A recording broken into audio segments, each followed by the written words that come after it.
Maliit na vintage cake naman tayo for today's video. Mga mi, tara na G!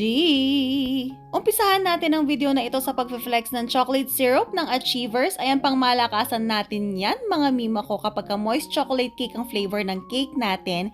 Imbis na simple syrup ang ginagamit natin ay ang chocolate syrup ng Achievers para mas lalong maglasa ang pagka-chocolate ng cake natin. O diba, bunggahan? Ang cake na ito ay pang 6 month ng baby Suki natin. Actually, itong mommy ng baby Suki natin, mahilig siya magpagawa ng bento art cakes. And naisipan niya na sa 6th month ni baby ay gawin namang vintage style ang cake ni baby. And mas malaki naman. 5x4 ang size ng cake na ito. And then yung size ng ating cake board is 8 inches. And then kung makikita ninyo, ang color ng cake natin is ivory with a touch of dusty blue. Amazing! Medyo nanigas pa nga ang kamay natin sa paggawa ng cake na ito kasi nga since vintage style ang design ng cake natin, napakaraming piping techniques ang kailangan natin gawin. And hindi naman tayo pa ganun ka-expert sa mga pag-pipe and as much as possible gusto natin na malinis tingnan yung cake natin. Kaya medyo hirap tayo dito. Pero nakuha naman natin yung inspiration na gusto ni customer. Yung unang piping natin is petal tip ang ginamit natin. And then dito naman is yung maliit na reset na piping tip. And then ganito rin ang nilagay natin dito sa may side. Bali, pa left and then pa right ang paikot ng ating piping dito para ma-achieve natin yung ganyang design ng cake natin. Iba ang presyong binibigay natin sa mga customers natin kapag yung design ng cake ay vintage style. Regardless ito, kahit na soft icing lang yung ginamit natin or kahit isang color lang, ang pinag-uusapan kasi dito is yung details na nilalagay mo sa cake and then yung time and effort na ginugugol mo sa paggawa ng cake. Kaya, ayun, kapag ka may mga customer na nag-order sa akin ng vintage style, sinasabihan ko kagad sila na sendan nila ako ng inspiration na gusto nilang ma-achieve sa cake nila para mas mapresyohan natin. Kasi iba ito compared dun sa mga standard na design natin like yung mga character design, yung may mga printed toppers.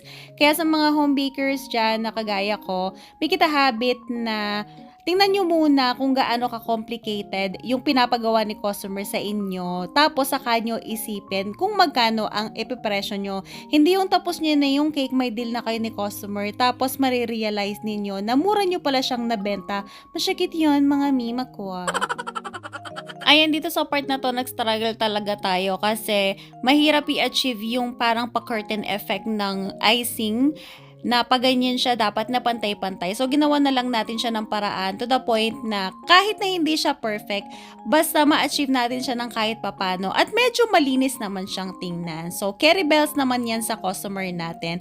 And sa mata ko, okay naman na siya. Pero sana next time na magkaroon ako ng ganitong klaseng design ng cake, sana mas ma-perfect ko na. Kaya dapat more practice tayo mga mi. At kung meron kayong mga tips kung paano ma-achieve yung ganyang design, i-comment nyo rin dito sa post natin para naman ma-share din natin sa mga ibang home bakers at makapagbigay din tayo ng idea sa kanila. Diba? Sharing is caring. Amazing! And as you can see, naglalagay tayo ng 4 dots dito sa ating cake. And then, naglagay din tayo ng flower design na color blue sa mga gitna or gap na part nung cake natin kasi yun din yung nasa details and design na sinan sa atin ni customer and para hindi siya boring tingnan kasi medyo natakpan na yung color blue dun sa ombre effect dun sa pinaka base cake natin. So dapat yung other details natin ma-enhance yung kanyang kulay kaya gumamit tayo ng color blue. Ayan, di ba? Mas maganda na siyang tingnan. Petal tip rin pala yung ginamit natin dito para ma-achieve natin yung parang pabulaklak na design doon sa border ng cake natin. Syempre, hindi mawawala yung pa-dedication natin. Ang dedication na pinalagay ni customer dito is halfway to 1 kasi nga 6 months old na si baby. Ito palang cake na ito, since suki natin si customer, magsimulang 1 month old si baby, naglagay tayo or nag-add tayo ng 6 pieces ng cupcakes. as freebies natin sa kanya kasi napaka-loyal ng customer na ito. Ayan, so dinoble natin yung dedication natin and then naglagay din tayo ng dalawang sizes ng Dragis, yung 2mm at saka 5mm pagdagdag shimmer. And merong importanteng request si customer. Gusto niya nalagyan ng blue butterflies yung cake natin. Kaya ayan, for the lagay tayo. Sa mga future customers pala natin na magtatanong kung gaano kaliit ang 5x4, ayan, ganyan siya kaliit mga mima ko. At ito na ang final result! Wow! O diba, ang shala ng cake natin, napakasarap tingnan sa mga mata. And that's it for today. See you on our next video. Bye!